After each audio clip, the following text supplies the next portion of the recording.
Probablement capable de vous battre à n'importe quel jeu de société, Mario Dumont. Tout en débattant des enjeux de société. C'est un petit bonheur que j'avais ramassé. Il était tout en pleurs sur le bord d'un fossé.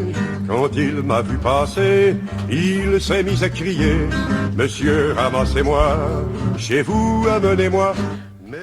Des vendredis matins avec autant de mauvaises nouvelles, on a besoin de petits bonheurs. Et ça, c'est un petit bonheur. De l'avoir en studio aussi. Nathalie Leclerc, fille de Félix Leclerc. Bonjour, je suis très contente d'être ici avec mon petit bonheur. Tant mieux si je peux changer un peu l'actualité. On a eu cette nouvelle-là dans les dernières semaines. Félix, je me souviens, un spectacle hommage qui aura lieu l'an prochain. Et là, on te voit les yeux brillants. Ça te fait plaisir, ce projet-là? Enfin! Enfin, oui. Enfin, je suis tellement contente. Ça fait longtemps qu'on y pense, ça fait longtemps qu'on y travaille. C'est Jean Pilote, le producteur, qui est venu me voir il y a à peu près une dizaine d'années. Ça a été long, mais finalement, enfin, parce qu'il y a eu quand même des choses sur mon père dans les années passées. Il y a eu des grands spectacles. Je pense à Dominique Champagne, je pense au Festival d'été de Québec aussi. On fait des choses, mais c'est un soir, une fois. Là, on fait une série de spectacles, puis c'est quelque chose. Je suis emballée, heureuse. Qui va se promener à travers le Québec? Oui, bien, au Capitole de Québec et au Théâtre Saint-Denis. Théâtre Saint-Denis, voilà, c'est ça. Mais à quoi ça ressemble? L'automne prochain. C'est quand même assez loin, mais ça valait la peine d'en parler tout de suite parce que je veux quand même vous dire que Noël s'en vient. Oui. Donc, ça peut faire un très, très beau cadeau de Noël. Mais comment on rend hommage à un grand comme Félix Leclerc? C'est Martin Genet qui va être le chef d'orchestre de tout ça. Simon Leclerc aussi, peut-être que vous connaissez, qui va faire la musique. Il a fait beaucoup d'orchestrations avec un orchestre symphonique, mais qui ne sont pas des classiques. Exactement. Là. C'est pas mon frère, Simon Leclerc. On a probablement un petit lien dans les ancêtres. OK. Mais alors, Martin Genet, Simon Leclerc et Jean-Philippe Lehoux aussi. Comment ça va se faire? Ça va être pluridisciplinaire. Parce que si vous connaissez un peu mon père, il est né en 1914. Puis moi, je vais dans les écoles des fois faire des conférences pour parler de mon père aux enfants qui ne le connaissent pas vraiment. Et je trouve que c'est vraiment le début du Québec, de la culture québécoise, mon père. 1914, il est né, il est mort en 1988. Ça fait 37 ans qu'il est mort. Puis on en parle encore beaucoup aujourd'hui, mais on ne le connaît pas assez. Donc, ce spectacle-là, je pense qu'il tombe à point. Je suis très heureuse parce que ça va être... C'est un des premiers Québécois qui a été découvert à Paris. Là, quand en France, il se fait de la culture de l'autre côté, là, les cousins, mais tu sais que ça devenait réel. Il en a fait des choses, mon père. Là. Il a commencé en faisant de la radio, le début de la radio à Québec. Ben, à l'époque, la radio, il faisait tout. Il lisait les nouvelles, il faisait les publicités, il écrivait des textes, il lisait, il faisait des radios-romans. Il est parti en tournée faire du théâtre aussi avec des... Donc, il a fait beaucoup de choses, d'où le fait qu'on va faire un spectacle pluridisciplinaire. Ça veut dire qu'on va toucher à tout, parce que lui a touché à tout. Il est auteur, il est écrivain, c'est un poète, c'est un chanteur. C'est le premier qui a chanté, comme vous venez de dire, en France. Donc, ce spectacle-là, qui va durer à peu près 1h30, on va voir un peu de tout. Puis ce qui est beau, c'est que mon père, évidemment, il est mort, mais on a sa voix. Donc, le fil conducteur du spectacle, c'est la voix de mon père. La belle voix qu'il avait. Vraiment. Profonde. J'ai hâte. Paraît-tu que j'ai hâte? Mais il est comment, comme père, le souvenir? Parce que quand t'en parles, il y a tellement de lumière dans tes yeux. Bien, c'est mon phare. Hein. Moi, j'avais 19 ans quand il est mort. Ça a été terrible quand il est mort. Mais encore aujourd'hui, c'est mon phare. Il m'a apporté énormément et j'ai appris à vivre en le regardant vivre, par ses yeux. Il ne parlait pas nécessairement tout le temps, mais je le regardais vivre. On allait prendre des grandes marches des fois chez nous, à l'île d'Orléans. Et je regardais, il me montrait un oiseau, il me montrait... Alors, la paix, c'est vraiment un père extraordinaire. Là. Je radote parce que je dis ça à chaque fois, mais c'est extraordinaire, vraiment. Puis même que tu as eu envie d'apprendre ses chansons très jeune. Apprendre ses chansons, mais j'ai joué, c'est ça que je disais tantôt, je jouais du piano.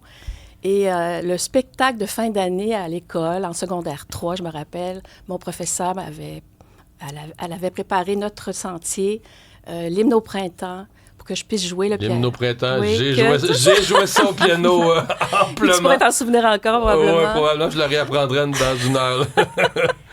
Et c'est ça, alors je lui avais pas dit, alors il est venu au spectacle le soir avec tous les autres enfants, et à la fin, c'est moi qui jouais, je fermais le spectacle, et j'ai joué ça. Et il y avait des larmes. Mes amis m'ont dit qu'il avait les yeux pleins d'eau. Je ne pense pas qu'il pleurait, là, mais il avait les yeux pleins d'eau. Et ce que j'ai trouvé très beau, c'est qu'à la fin, je l'entendais applaudir au travers de tous les autres. Mais l'hymne au printemps, le petit bonheur, les grandes chansons... C'est beau, ça fait du bien. Ça fait du bien on au va cœur. les entendre dans ça? On va les entendre. Forcément, dans ce Oui, spectacle. Simon Leclerc va s'occuper de l'arrangement de tout ça. Il va avoir le spectacle, là, il va avoir un groupe de musiciens. Oui, parce que si Simon Leclerc, lui, généralement, c'est pour orchestrer un groupe d'instruments. OK, donc il va y avoir de la musique. Il va y avoir de la musique, et il va y avoir... Ça ne sera pas chronologique non plus, le spectacle. Alors, on peut avoir une scène où on entend la voix de mon père et on voit ce qui se passe par la suite. Il va y avoir du théâtre aussi au travers de ça. Des comédiens, des acteurs. Écoutez, on reviendra en parler plus éventuellement, mais c'est quelque chose qui est en train de se créer. Puis c'est... Mais même que la création se fait, si je ne me trompe pas, dans la maison de ton père. Eh oui, exactement. Mais ça, c'est pas banal. Non. Et les gars, ils débarquent, là, Martin, Simon et Jean-Philippe. Ils débarquent à l'île d'Orléans? Oui, ils débarquent chez nous, dans la maison de mes parents, de mon père. Je l'ai loué au producteur pour l'année. Et ils sont dans la maison. Et peut-être que mon père est un peu encore là. Mais on va rentrer dans la...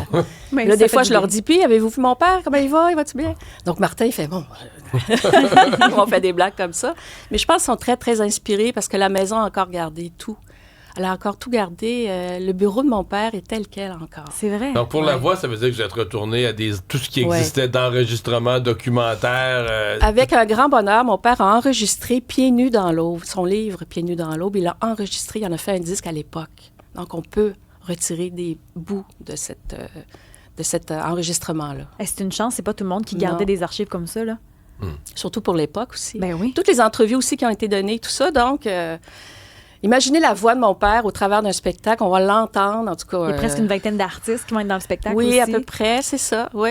Et on a déjà hâte. Donc, c'est automne prochain? Oui, l'automne prochain. À partir j'ai les dates ici. Oui. Théâtre Saint-Denis, 14 octobre au 25 octobre.